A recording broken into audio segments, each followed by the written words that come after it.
Ibadallah, hampir seluruh lisan yang beriman di bumi ini saat ini mengatakan bahwa kita memang di akhir zaman. Kiamat sudah hampir di ambang pintu. Tanda-tanda yang diceritakan oleh Rasulullah sallallahu alaihi wasallam begitu vulgar dan sangat jelas di depan mata kita saat ini. Tidak ada satu yang berani mengatakan tidak. Lihat, ketika Rasulullah menyebutkan di dalam hadis sahih Imam Muslim, salah satu tanda yang paling terang bahwa kiamat sudah sangat dekat adalah saat Arab mendadak menjadi kaya raya, lalu mereka berlomba-lomba membangun gedung-gedung yang tinggi-tinggi. Hari ini kita menyaksikan, dulu Arab namanya masih Jazirah Arab, miskin kere, tidak ada minyak yang ditemukan.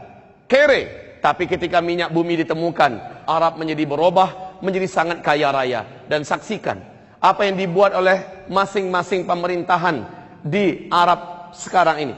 Arab Saudinya, Kuwait, Qatar, Bahrain, Oman, Uni Emirat Arab, serta Yaman.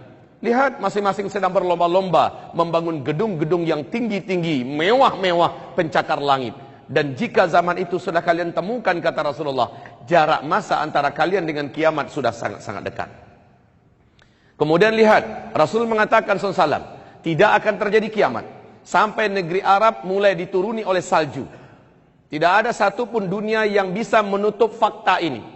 Tidak ada satu negara pun di muka bumi ini yang tidak percaya. Seperti kata Syekh Saud Shuren, salah seorang imam Masjidil Haram, saat 2011 beliau berkhutbah berapi-api di hari Jumat mengatakan, ya ma'syaral muslimin, ya ummata Muhammad, wahai umat Islam, wahai umat Nabi Muhammad, apakah ada di antara tanda yang paling terang, tanda-tanda tentang dekatnya kiamat seperti yang kalian saksikan hari ini?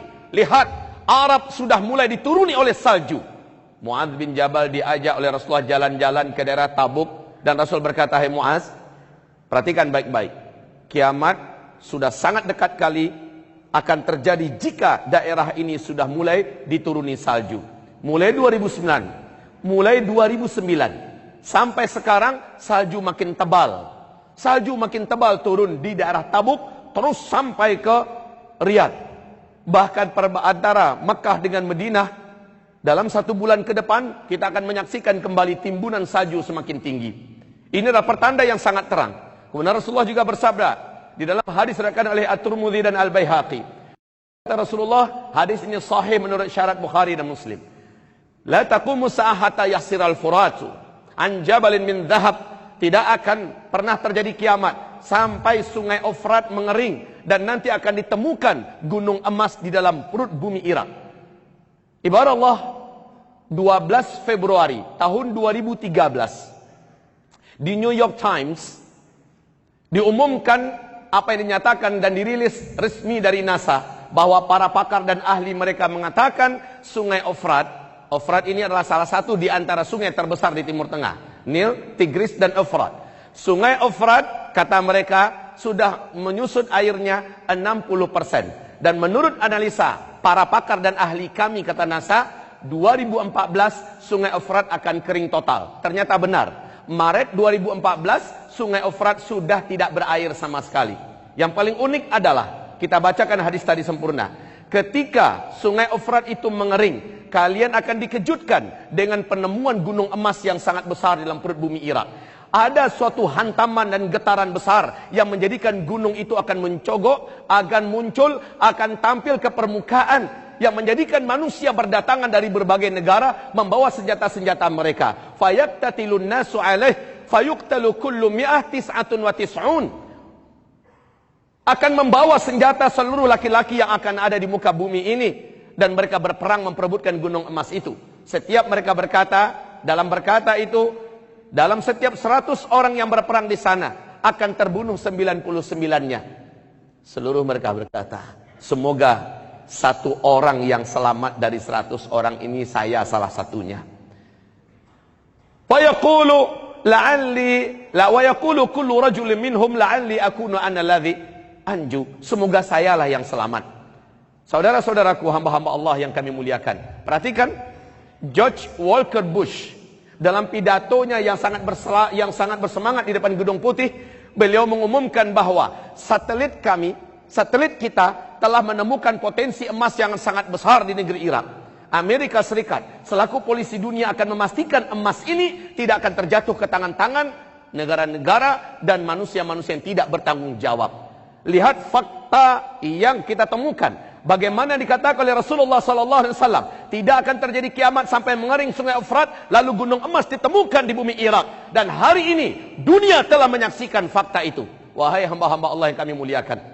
Lalu Rasulullah SAW mengatakan, tidak akan terjadi kiamat sampai terjadi perselisihan di antara keluarga kerajaan yang memimpin Hijaz. Hijaz itu di mana? Mekah, Madinah, Taif, Tabuk sendiri. Ini masuk wilayah Hijaz, berarti Arab Saudi sekarang. Bila kalian telah menyaksikan perselisihan di antara anggota keluarga kerajaan, maka dekatlah bencana-bencana terjadi di tengah-tengah mereka dan gempa demi gempa. Seluruh mata dunia menyaksikan apa yang terjadi dalam 2 minggu terakhir. Mulai dari 4 November 2013. Kita menyaksikan apa yang terjadi. Adakah yang berani membantah apa yang sedang terjadi di kerajaan Arab Saudi hari ini? Ibarat Allah yang kami muliakan. Penangkapan puluhan pangeran, penangkapan menteri-menteri dan mantan menteri-menteri atas nama korupsi dan segala macamnya. Kemudian bahkan dalam 24 jam 2 orang pangeran terbunuh hanya dalam 24 jam di Arab Saudi. Kita juga menyaksikan dalam waktu 2-3 hari belakangan ini bagaimana bencana-bencana dan musibah mulai terjadi di Arab Saudi hari ini. Ibarat Allah yang kami muliakan, angin topan yang sangat mengerikan, badai serta banjir yang sangat dahsyat di Jeddah, serta banjir yang menggenangi sekitar Ka'bah. La haula wala quwata illa billah. Sehingga SCTV pun mengumumkan berita terkini tentang perkembangan di Arab Saudi. Bagaimana yang akan terjadi ke depan?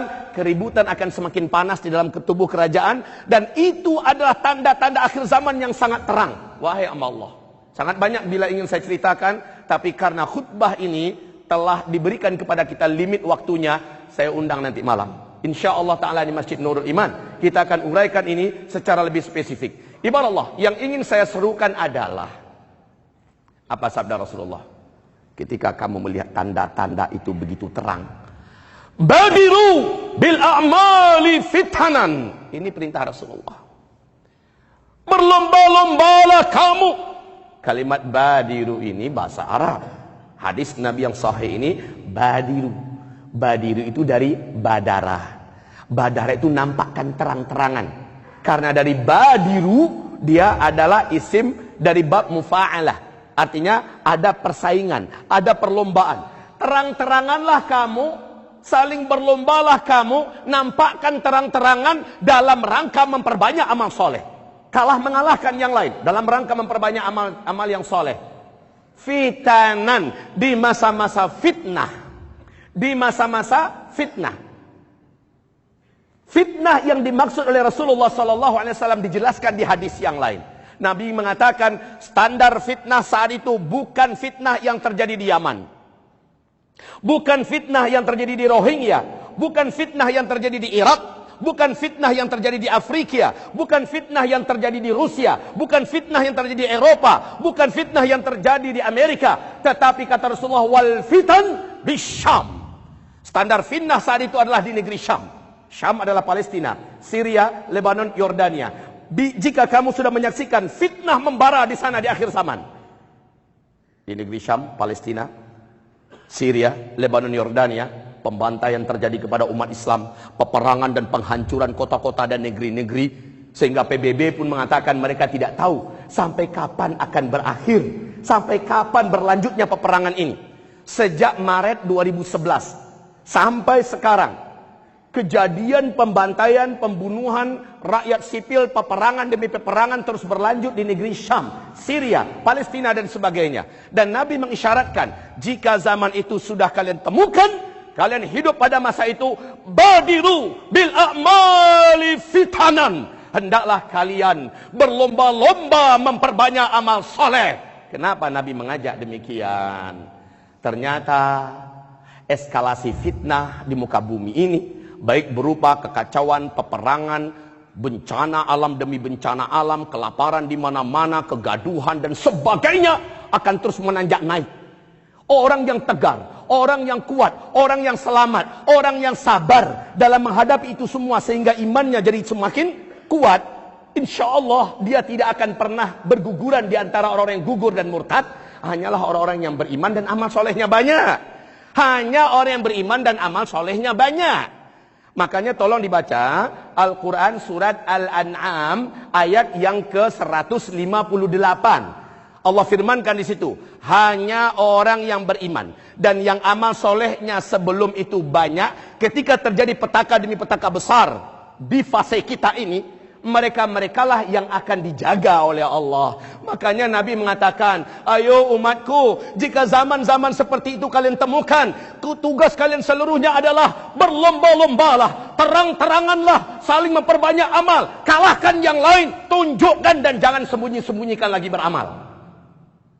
Hari Jumat ini khatib menyuruh, menghimbau kepada seluruh umat Nabi Muhammad di akhir zaman.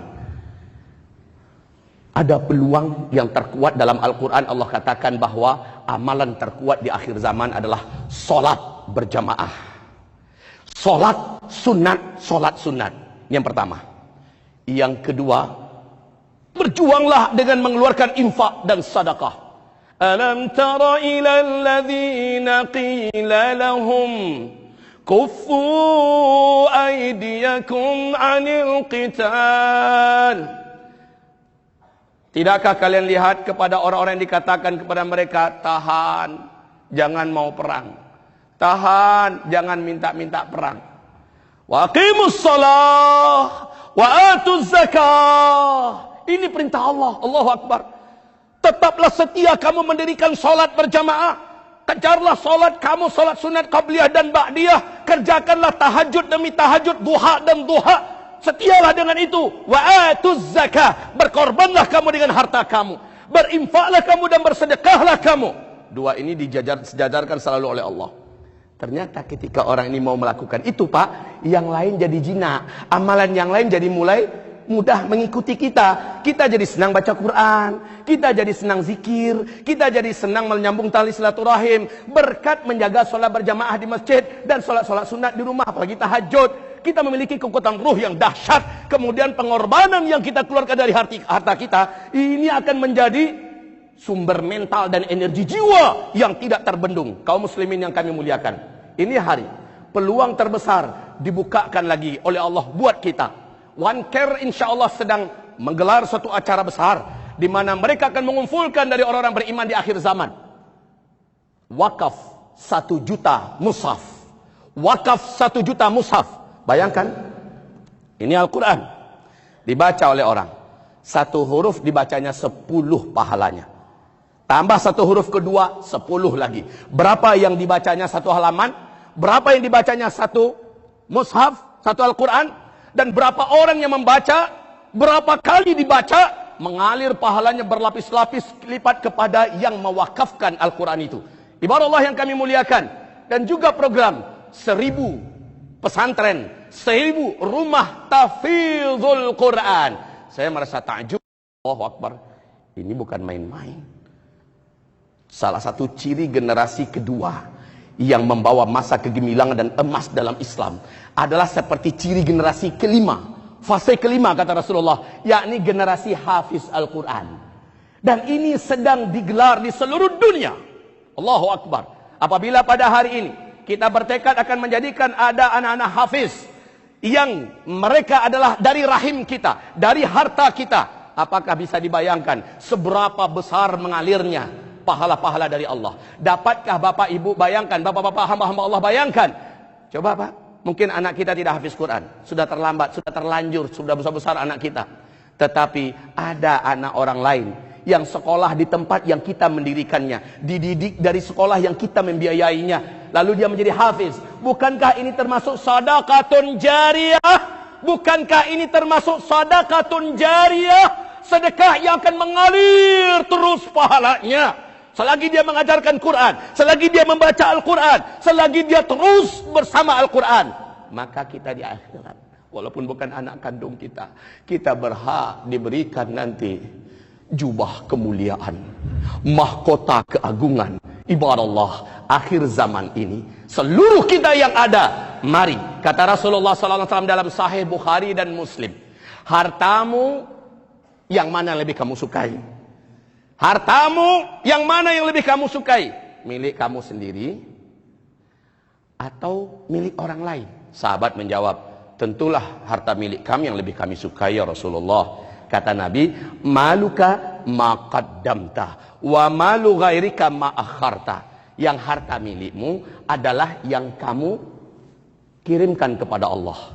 Harta kamu adalah yang kamu sedekahkan. Sementara harta yang kamu belikan tanah, kamu belikan rumah, kamu tabung-tabung dari rekening bank kamu jadikan aset usaha dan ini lalu kamu meninggal, kamu tinggalkan semuanya, itu bukan harta kamu. Yang dihisab kamu, yang bertanggung jawab kamu, yang harta kamu adalah mana yang sudah kamu kirimkan. Maka cerdaslah kita dalam bersikap. Ini akhir zaman, Pak. Energi terkuat setelah sholat adalah infak dan sedekah, adalah wakaf dan hibah. Maka berlomba-lombalah kita ibarat Allah. Ini hari yang mulia, akhir zaman. Kita dibukakan peluang bersama orang-orang yang insya Allah mereka adalah amanah. Mereka adalah orang beriman yang akan menyalurkan kebaikan-kebaikan kita, yang akan kita terima nanti hasilnya pada hari kiamat. Badiru bil a'mali fitanan. Ayo berlomba-lombalah.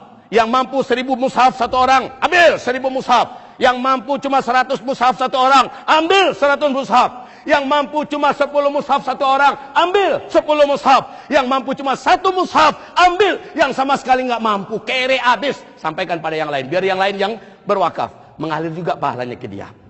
Astaghfiru rabbakum innahu kana ghaffara yursilis samaa'a 'alaikum midrara. Innal hamdalillahil wahidil ahad al-fardis samad. Alladzi lam yalid wa lam yulad wa lam yakul lahu kufuwan ahad. Yang mulia junjungan tercinta kita Sayyidina Muhammad Rasulullah sallallahu alaihi wasallam bersabda, "Ma naqasa mal min sadaqah." Tidak pernah harta yang kamu sedekahkan jadi berkurang. Bal yazdad. Bal yazdad, bal yazdad. 3 kali Nabi mengulangi. Orang yang mengeluarkan hartanya sedekah lillahi ta'ala, harta itu akan bertambah. Ini bukan matematika dunia, Pak. Matematika dunia 10 dikurang 1 berkurang, hasilnya adalah 9. Tapi matematika agama, matematika langit, bal yazdad, tapi terus bertambah. 10 disedekahkan 1. Yang 1 ini kata Allah akan Allah kembalikan 10 lagi. 10 yang Allah kembalikan ditambah tadi yang sisa 9 jadi 19. Maka ini yang dimaksud Allah, mana qasamal min sadaqah. Tidak pernah berkurang harta kamu kalau kamu sedekahkan. Bal yazdad, bal yazdad, bal yazdad. Pak, sekali duduk dengan teman-teman di warung, kita mungkin mengeluarkan harta kita 200.000. Kadang-kadang mungkin sampai 500.000. Karena segan dengan teman-teman, maka kita bisa berani sampai 1,5 juta, sampai 2 juta satu kali duduk. Ngisi pulsa kita tidak ragu-ragu 100.000. Bagaimana dengan Al-Quran? Apakah kita berani dengan Al-Quran 1 mushaf, 2 mushaf, 3 mushaf, kalau semuanya bergerak? Apalagi ingin mendirikan rumah-rumah Al-Quran, rumah-rumah tahfiz. Maka inilah yang akan membela dan menyelamatkan kita. Maka inilah menjadi tameng terkuat di hari akhir ini. Ketika fitnah-fitnah melanda, orang-orang yang kuat infaknya, kuat sedekahnya, mereka akan menemukan keajaiban demi keajaiban. Kok saya selamat ya? Orang lain pada dapat bencana, orang lain dapat musibah, saya selamat. Jangan lupa ternyata amalannya pelindungnya. Amalan terkuat di akhir zaman adalah sholat dan sedekah. Ibarat Allah, mari berlomba-lomba. Ba'da Jumat nanti jangan pulang. Duduk di sini, dengarkan beberapa waktu, kemudian keluarkan, kerok kantongnya semua. Tarik semua apa yang ada. Kalau memang ada nomor rekeningnya, kirim. Bismillah ya Rabb, tambahkan harta hamba. Ya Rabb, jadikan ini berbunga. Ya Rabb, jadikan ini penyelamat hamba nanti di akhirat. Sebelum di akhirat, ya Rabb, apabila terjadi petaka-petaka besar di akhir zaman, jadikan harta ini yang hamba sedekahkan, ya Rabbana, menjadi tameng penyelamat hamba dan keluarga hamba. Bacakan itu doanya, niatkan demikian ibarat Allah. Semoga Allah berkahi kita semua.